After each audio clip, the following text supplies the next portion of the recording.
Teraz mam trochę podjazd, dlatego lekko sapię. Poza tym pół godziny temu skończyliśmy jeść obiad. Zaproszenie od tej rodzinki tam przy rzece. No, chciałem troszkę więcej materiału tam zebrać, ale ten pan poprosił później, żeby już nie nagrywać. A ja nie wiem dokładnie, jakie są to obyczaje, czy jak są sami faceci, to można. A tam były też dwie kobiety, dzieci. Jedno dziecko karmiła, więc może po prostu nie wypada, więc pierwszy dzień nie chciałem. Ale na pewno coś wam jeszcze będę chciał pokazać z takiego życia rodzinnego w Iranie, bo na pewno jest to ciekawe. No i to pierwsze wrażenie ze spotkanymi ludźmi. No prosto z ulicy nas zaprosili na piknik, zapalili ognisko, zrobili tam jedzenie bardzo dobre, do tego oczywiście lawasz, później herbata i coś słodkiego. Pierwsze wrażenie super. Jak będzie dalej? Wydaje mi się, że nie gorzej, bo jak też spotykaliśmy innych turystów, to wszyscy byli zachwyceni właśnie gościnnością w Iranie. Myśmy byli zachwyceni gościnnością w Armenii, bo przez te 10 czy tam 9 dni w zasadzie codziennie u kogoś spaliśmy, codziennie u kogoś byliśmy, codziennie u kogoś jedliśmy. Wydaliśmy, słuchajcie, chyba tylko $2 na 2 osoby, czyli po $1 na głowę, i kupiliśmy jedno piwo, jedną herbatę i raz lody. I najdroższe było piwo, to kosztowało 450, czyli prawie $1, może troszkę mniej niż $1.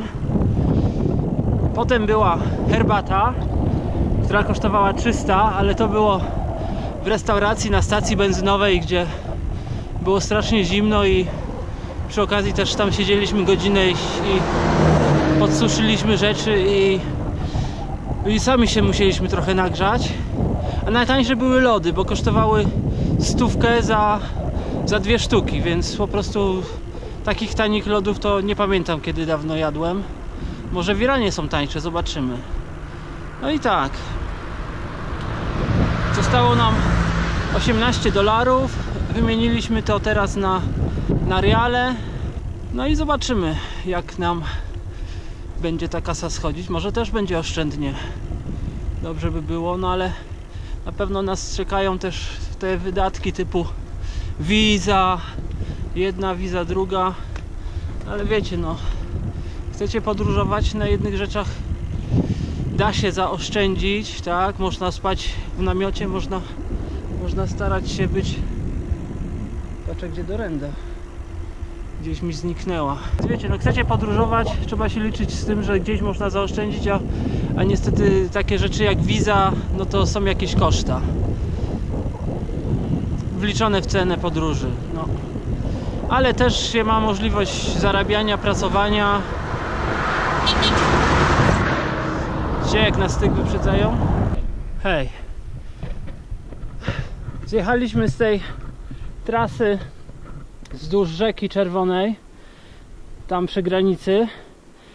Skręciliśmy w boczną drogę, ale na znakach była oznaczona jako główna, więc może wcale nie w boczną, tylko po prostu zjechaliśmy z tej drogi granicznej drogą główną, jakby w kierunku gór, widzicie. I patrzyłem na mapę i to będzie pewien skrót do Tabriz, ale może też będzie troszkę więcej podjazdu. No zobaczymy. Zrobiliśmy trochę podjazdu. Tu za nami zaraz jest jedna wioska, potem jest następna. Droga skręca w tamtą stronę, w moje prawo. Z tej strony widzicie, tam Dorenda podjeżdża.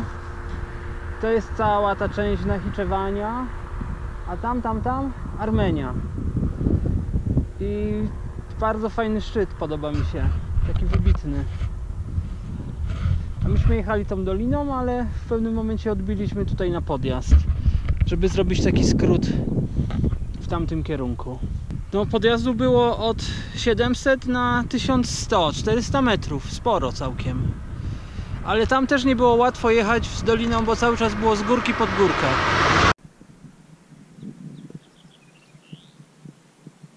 Jak żyjesz? Jak żyjesz? Ledwo. Ledwo. No. Cienia nie ma. Nie, a przerwy mogliśmy robić. No. I zaraz przy drodze zdecydowaliśmy się zjechać dosłownie 50 metrów i to są takie poletka robione na takich jakby tarasach, bo to wszystko jest na stoku i znaleźliśmy kawałek równego miejsca pod orzechem włoskim, także będziemy tu dzisiaj spać, nie rozkładamy namiotów, bo jest ciepło, zaraz słońce zajdzie, a jest pewnie z 20 stopni, więc nie ma żadnego problemu, jest tutaj cicho, spokojnie, ale tam na górach, nie wiem czy to widać, śnieg leży, ale one są o wiele wyżej.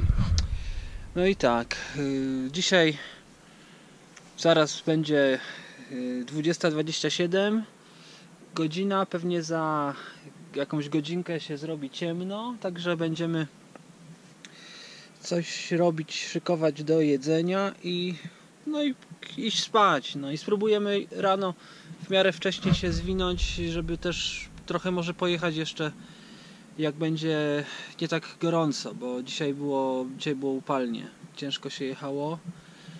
Może nawet nie to, że ciężko, ale no to jest kwestia, żeby jeszcze przywyknąć do tych temperatur. Ja wiecie, muszę jechać w długich i chyba jutro będę jechał tylko w tych, bo miałem jeszcze te rowerowe założone, ale wydaje mi się, że mogę tylko w tych jechać. Jak mi ktoś opieprzy, no to najwyżej dołożę drugie spodenki, ale nie będę się tak zaparzał. No i tyle. Co mogę więcej powiedzieć? Myślę, że spoko miejscówka, jeśli nikt tu się nie pojawi, nikt nas nie wywali, ja nie sądzę, to będzie ok. Jeszcze jest fajna rzecz, bo tam 50 metrów dalej jest taka rzeczka. To nie jest rzeczka, strumyk, tylko to są takie kanały robione do podlewania tych poletek. Ale normalnie płynie woda, ja się tam byłem kąpać, dlatego mam mokre włosy, bo sobie umyłem. A teraz dorenda tam poszła. Raczej się tam nikt nie kręci, więc ja się, wiecie, nie rozebrałem się do naga, ale zdjąłem bluzę, podwinąłem te spodnie i tak wlazłem do tej rzeki. No przynajmniej się czuję odświeżony. A trzeba dbać o higienę. Nawet dobrze, że jesteśmy tutaj schowani, wiecie, pod tym orzechem, bo on nas trochę osłania od drogi, a to pole jest czyjeś, a jakby tak ktoś się pojawił, by na przykład chciał nas stąd wywalić, no to dzięki temu, że jesteśmy schowani pod orzechem, to może nas nie zauważy. Natomiast z takich rzeczy negatywnych troszkę, no to pojawiły się komary. Niestety, ale mało, bo też jesteśmy wysoko w górach, no 1100 metrów, więc nie wiem, czy to jest wysoko. Byliśmy 2600 wczoraj, ale to było wczoraj, nie? Ale są tu lekkie komary, ale wczoraj spaliśmy na 600 metrów i jak się zapaliło żarówkę, to przylatywały, a tak to spoko. Lekko wieje, więc mam nadzieję, że jak się zaraz zrobi ciemno, to już nie będzie tych komarów. Patrzcie się, jak pięknie dorenda dzisiaj wygląda w Huście. To jest 5 minut twojej ciężkiej pracy No póki co tak. z wiązaniem, z agrafkami. To w ogóle nie jest praktyczne, ale nie mam zwykłych... Suwek. Suwka do włosów. Nie do włosów, tylko ta część. Szpilek? Szpilek. Okay. Szpilek nie mam. I też trochę się boję, żeby gdzieś tam nie tak wpadały i żeby nie potargać chusty. Kolały potem. No, żebyś się nie skaleczyła, żebyś tak, nie potargała chusty. Dlatego używam agrafek, ale agrafki trochę skaleczą, tak bym powiedzieć, chustę. No, a my jesteśmy już po śniadaniu, spakowani, gotowi praktycznie do drogi. Godzina jest 8:45, ale to jest już czasu tego, czyli tak naprawdę jest 8:15 jakby czasu jeszcze armeńskiego, więc jest dobra godzina na A rozpoczęcie. czasu polskiego jest 6:15. Tak, czasu polskiego jest 6:15. Wy tam jeszcze śpicie, jeszcze się z boku na bok przekładacie? Coś takiego. A my tutaj już będziemy zaraz pedałować pod górę, ale chyba niedługo. Jeszcze parę kilometrów, potem troszkę w dół, znowu troszkę pod górę, później długo w dół, pod górę, no i tak dalej, i tak dalej. A ja jadę, słuchajcie, w samych tych, nie zakładam tych spodenek rowerowych na to, bo strasznie jest gorąco, a w sumie to są też takie no, sportowe spodnie, więc chyba w górach, w Tatrach spokojnie w tym można iść, więc myślę, że nikt się tu nie będzie czepiał, a jak się ktoś zacznie czepiać, no to założę, nie? Cóż zrobić wtedy? Zatrzymaliśmy się przy piekarni i nabyliśmy pierwszą lepioszkę w Iranie. Teraz będziemy próbować, czy dobra, pewnie dobra.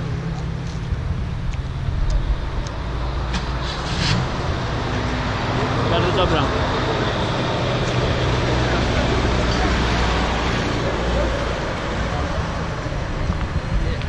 I co, ile kosztowała ta lepioszka? 10 000 za jedną. Czyli to jest złoty 17. Mhm. Tutaj ciasto, tak? A tam? Szalo. A tam jest piec i później tutaj lepioszki wychodzą. Hub, heli hub. Heli hub. Teraz będziemy jeść kolację. Właśnie jemy taki specjalny chleb. Jeszcze jest ciepły. Prosto z piekarni. Bardzo dobry. What name this bread? Lavash. Çoça. Taftun. Taftun. Taftun. Taftun. Berberi. Barbary. Berberi. Delicious. Yes, very delicious. Już dzisiaj jedliśmy na śniadanie taki chleb. Herbata widzicie jak będzie robiona normalnie na ognisku. Jeszcze jakieś przysmaki będą, nie?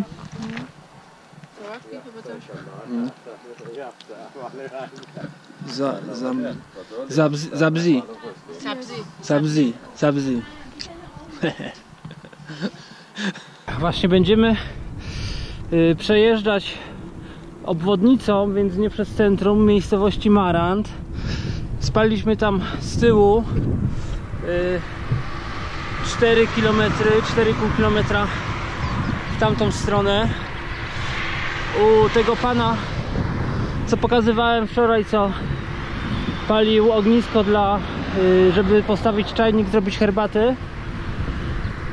On nas po prostu zatrzymał się, najpierw nam machał z samochodu, potem nas wyprzedził na jakieś 100 metrów, zatrzymał się i zaprosił do domu, a ponieważ była godzina 5, czy nawet już się chyba 6 robiła, to postanowiliśmy skorzystać z tej propozycji.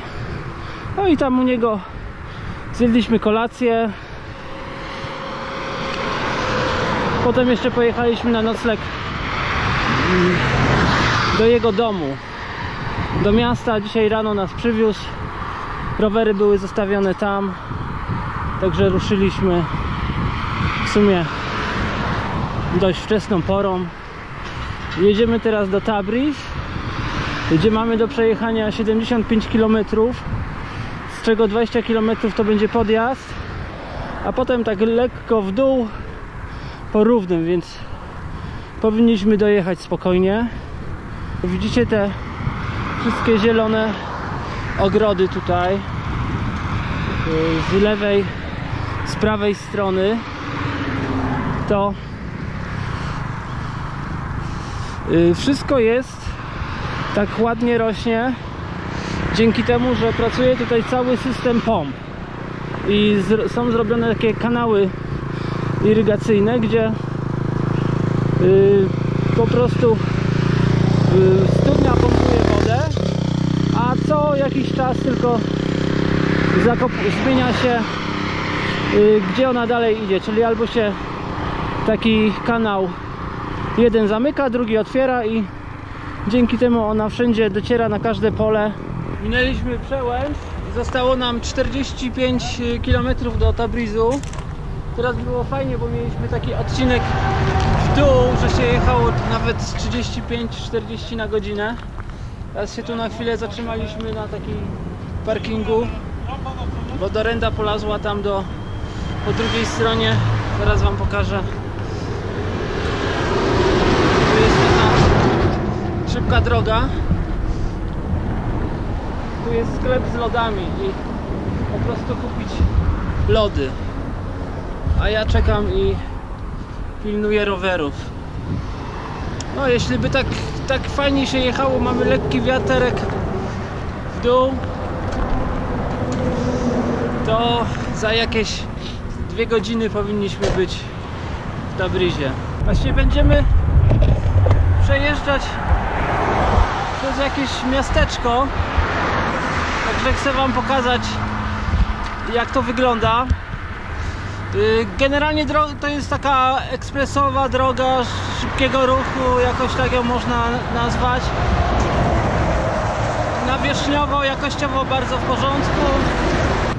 Ograniczenia prędkości do 50 w terenie zabudowanym, tak jak i u nas. I z tego co widziałem, jest to przestrzegane. Dzisiaj jest piątek, czyli tak jakby nasza niedziela. Do tego są wybory na prezydenta, ale sklepiki są otwarte. Widzicie, z jednej, z drugiej strony wszystko jest wyotwierane. Także w razie czego jakby trzeba zrobić jakieś zakupy, to nie ma problemu. Tu jest rondo, ale szczerze mówiąc to jeszcze nie wiem, jak to jest rozwiązane, kto tu ma pierwszeństwo, wjeżdżający, wyjeżdżający. No w każdym bądź razie jadę. Chyba ci co wjeżdżają na rondo mają pierwszeństwo, a może jednak nie. O, tu wam chciałbym pokazać, bo jest bardzo urokliwy meczet. Taki już bajkowy. Widzicie, jak... Nie wiem, czy widzieliście, czy graliście w te gry, takie Prince of Persia. No to już jest taki perski meczet, mozaika. Według mnie coś pięknego. Oczywiście tu takich miejsc będzie o wiele więcej. Te wszystkie zabytkowe postaramy się pokazać.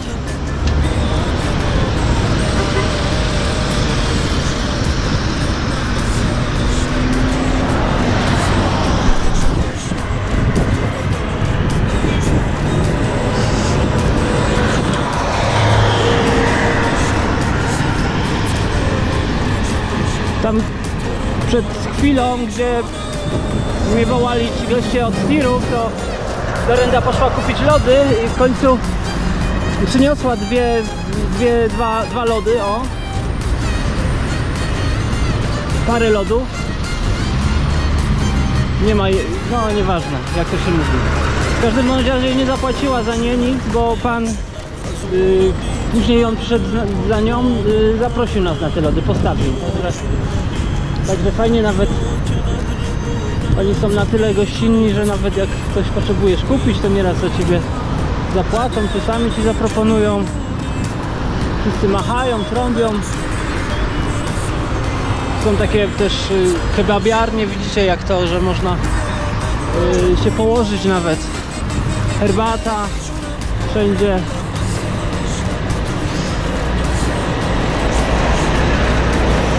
Sandałki sprzedają, ale ja mam. Póki co nie muszę kupować.